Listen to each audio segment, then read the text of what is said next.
Mesmo com muitos problemas, o behaviorismo de Watson trouxe muitos novos pensadores para o mundo da psicologia. Um deles é o grande Skinner. Mas quem foi esse cara na real? Meu nome é Evandro Lima e hoje retornamos ao Quem Foi.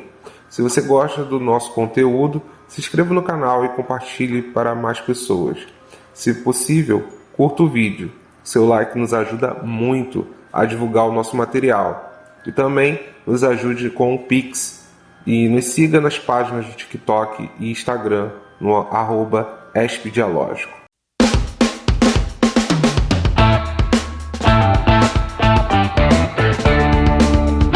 Burrus Frederick Skinner, ou carinhosamente chamado de Fred, nasceu no dia 20 de março de 1904 no condado de Susquehanna, no estado da Pensilvânia, nos Estados Unidos. Filho de William Skinner, um advogado de pequena cidade, porém, sua vida não foi uma majestosa relação cheia de qualidade escolar e ou uma estrutura social adequada. Fred viveu uma região cheia de problemas sociais. Por mais que ele morasse em uma região próxima de Nova York, sua relação com o mundo era sempre de muita pobreza e estruturas problematizantes. Estudou no Colégio Hamilton, em Nova York, com o objetivo de se tornar escritor. Mas devido à sua alta capacidade intelectual, ele teve diversos problemas educacionais devido à baixa qualidade do colégio. Devido à estrutura da região de Susquehanna ser do protestantismo, a família de Fred ia todos os domingos à igreja. Até que com 13, 14 anos, Fred começa a duvidar de tais regras e questionar sobre vida após a morte, devido à história de um pai de um amigo que era eletricista e que sofreu um acidente.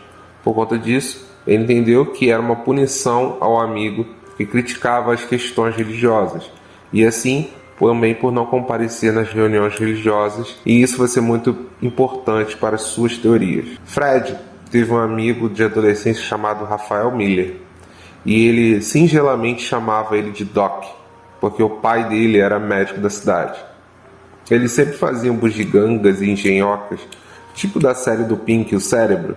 Aliás, você sabia que a inspiração do personagem Pink veio dele? Comenta aí nos comentários se você acha dessa comparação e se você sabia disso. Ele teve um irmão chamado Edward Skinner, que era 2 anos e meio mais novo, apelidado de Abby, e veio a falecer com 16 anos devido a uma hemorragia cerebral. Após isso, ele se tornou jornalista da escola que frequentava e, por conta da sua escolha religiosa, o ateísmo, ele critica muito a escola, gerando um tremendo incômodo e fazendo com que ele se formasse com uma visão muito ruim sobre si. Em 1926, ele se tornou bacharel em literatura inglesa e línguas românticas, e foi nesse mesmo ano que ele denominou o Ano das Trevas. Foi muito difícil para ele, que além de problemas com o seu lado profissional e algumas coisas bem difíceis no seu lado pessoal aconteceram. Caso você queira saber mais sobre isso, sugiro a leitura B.F. Skinner The Life, de Daniel W.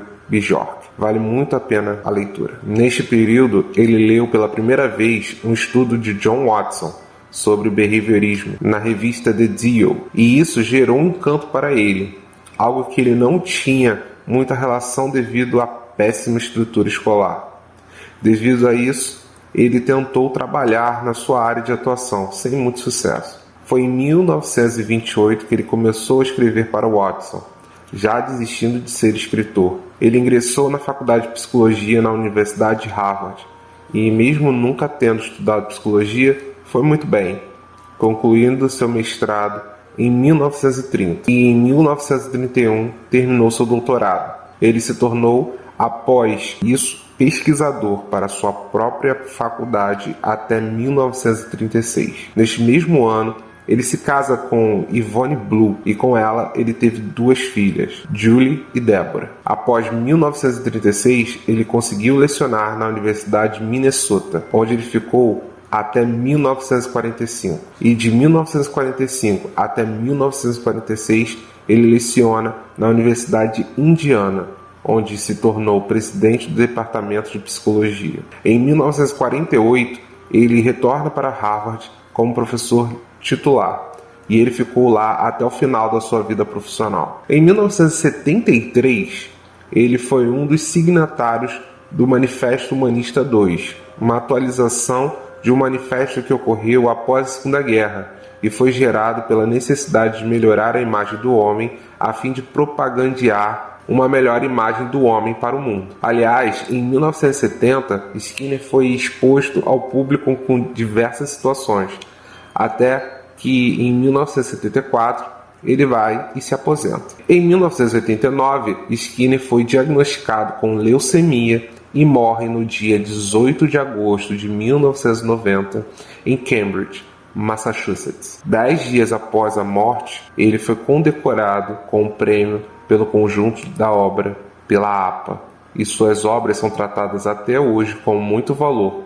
principalmente nos Estados Unidos, pelos cognitivos comportamentais. Para quem não lembra, o behaviorismo começa com as obras de Watson. E quem ainda não viu o vídeo, vamos deixar aqui na descrição, tá bom? Após as conversas com Watson e sua formação, ele passou a fazer um experimento com ratos. Em sua hipótese, ele queria aprender como que ocorre em função de mudança no comportamento manifesto. As mudanças no comportamento são os resultados de uma resposta individual a eventos que, entre aspas, estímulos ocorrem no meio. Assim, uma resposta produz uma consequência. Para que isso fosse comprovado, ele testou em ratos e pombos, já que cachorros e gatos já existiam outros estudos. Na verdade, não se sabe por que ele usou ratos. Talvez fosse uma opção de gosto do pesquisador. O rato estudado por Skinner foi estudado por vários anos, desde as práticas de Watson e Pavlov. E ele percebe que quando o padrão particular estímulo/resposta é recompensado, o indivíduo é condicionado a reagir. Para isso, ele criou um mecanismo na jaula, uma característica que distingue o condicionamento operante em relação às formas anteriores do behaviorismo, e que o organismo pode emitir resposta, em vez de só obter respostas devido a um estímulo externo. Essa caixa foi desenvolvida e logo apelidada de caixa de Skinner. Esse equipamento é composto de laterais de alumínio pintado com tinta eletrostática epóxi, teto e frente em acrílico transparente e um feixe magnético na porta, piso em barras de aço inox, além de uma barra em aço inox para o acionamento pelo rato, e do lado direito inferior um bebedouro, duas luzes potentes e no topo da caixa do lado direito em suporte fixo. Mas qual é a função dessa caixa? Ao colocar o rato na caixa, a expectativa do pesquisador é ver ele mexer na alavanca. A partir da medida na alavanca, cairia o bebedouro, uma porção de comida do rato. Com o tempo, o rato entenderia que toda vez que ele apertasse a alavanca, cairia uma porção de comida. A partir dessa premissa, Skinner explica a base do reforçamento.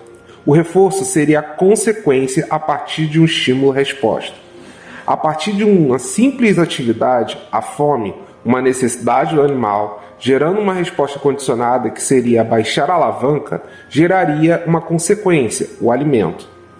Essa evolução das obras de Watson, Thorndike e Pavlov, que tem vídeos aqui no canal, geram essa teoria mais importante sobre o comportamento humano. Ah, Evandro, mas o que isso tem a ver com o comportamento humano?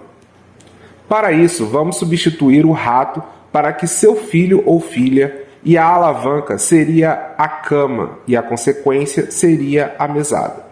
A partir de um acordo entre você e seu filho ou filha, de que caso ele arrume ou ela arrume a cama ao acordar, ele ou ela receberia uma recompensa que poderia ser uma mesada ou um aumento dela. A cada vez que ele ou ela arrume a cama, ele ou ela receberiam uma recompensa. Skinner pontua a probabilidade maior do comportamento se repetir. A partir desse teste, foi chamado de reforço positivo. Tal condicionamento agora operante, já que gera uma consequência, o que antes não era questionável. Skinner pensou, mas e se pudesse criar algo negativo? Antes disso, ele faz outros testes, como controlar a quantidade das alavancas que o rato dá para gerar uma consequência e a temporalização que o rato busca o alimento. Agora, ele testa o reforço negativo. Para isso, ele colocou grades elétricas no chão da caixa, que são ativadas pelo tempo longo da falta de aperto do rato na alavanca. A partir disso, o rato precisa descobrir que somente ativando a alavanca, a eletricidade para. A partir daí, entende-se que o comportamento negativo, ou melhor, os estímulos aversivos, onde geram desconforto ao animal, podem ser evitados com um comportamento específico, logo, também gerando uma probabilidade daquilo voltar a ocorrer. Mas como eu entendo isso de forma mais clara? Entenda que todo estímulo negativo gera um comportamento a fim de evitar que aquilo se repita. Entenda, muita gente vai querer falar somente do comportamento gerado. Por exemplo, se você está na rua, num sol de lascar, logo há um estímulo incondicionado. Aquele estímulo que vem a partir de algo fora para dentro gera um comportamento que seria colocar óculos de sol, até guarda-sol e roupas mais leves e até filtro solar. Skinner entende que a partir do entendimento da consequência negativa, para eliminar essa consequência, você faria tais comportamentos para evitar a irradiação do sol. Logo, todo comportamento operante por reforço negativo teria a probabilidade de se repetir a fim de evitar uma resposta aversiva. E isso não para aqui. Porém, então, e se eu pensar em outro comportamento operante? Skinner entende que tais reforçadores, tanto positivos quanto negativos, diminuem ou aumentam a probabilidade de algo voltar a ocorrer. Mas e quando eu quero simplesmente controlar totalmente a probabilidade? Para isso, a melhor forma foi entendida por ele como punições. Lembrando, a função dos reforçadores é sempre aumentar a frequência de um comportamento. A diferença entre o positivo e o negativo é que o positivo gera uma recompensa e o negativo gera uma retirada do comportamento negativo, como uma antecipação. Já as punições têm como meta sempre diminuir ou eliminar o comportamento. E é exatamente o que ocorre com os ratos agora, quando, em vez de receber comida, ao apertar a alavanca, ele ligaria a parte elétrica, logo recebendo o choque. A diminuição dele mexer na alavanca agora diminuiria ou pararia. Para entender melhor, pense no sistema de trânsito. Toda vez que você toma uma multa por avanço de sinais, além de perder pontos, você sofre uma perda de dinheiro. A partir daí, qual seria a probabilidade que você vá passar o sinal de novo? Entendeu? Essa aversão gerada agora seria positiva para Skinner, já que não é algo que seria, entre aspas, não controlado pela pessoa ou animal. Ela agora poderia fazer a escolha, mesmo, e assim gerar tal punição. Mas, se essa punição é positiva, como seria uma punição negativa? Neste caso, seria um não controle dessa punição, no caso gerado por alguém ou algo que não seja você mesmo. Neste ponto, um rato que sofre agora o choque simplesmente porque o pesquisador assim quer, independente se ele apertasse ou não a alavanca. Um outro exemplo que possa ser mais esclarecedor seria a prisão, onde que você não controlaria aquela aversão, a sua ausência da sociedade sem um tempo específico causado pelo Estado. Com toda certeza, seria o melhor exemplo de punição negativa que eu posso colocar aqui. Todas essas teorias geraram uma revolução no behaviorismo, inclusive discussões de outros pensadores como Tuman e Bandura, causando questões sobre essa prática de controle de aumento ou diminuição de comportamento, um pouco desumano. Lembrando que após o teste Watson, todos os behavioristas, incluindo Skinner, ficaram em uma situação muito discutível, e testes com animais também foram considerados bem complicados e, em alguns casos, proibidos.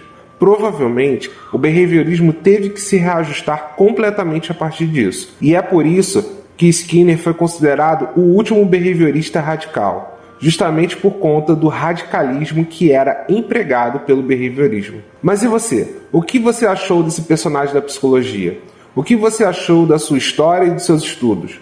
Qual a sua opinião sobre o behaviorismo radical? Agradeço demais as pessoas estarem assistindo e apoiando com mais dúvidas, correções que acabam acontecendo pelas pesquisas.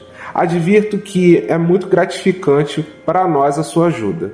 E como um bom reforçador que você basta você deixar seu like e se inscrever no canal para que façamos mais e mais vídeos. Não se esqueça da nossa chave Pix que está na descrição deste vídeo e também das nossas redes sociais, @espdialógico.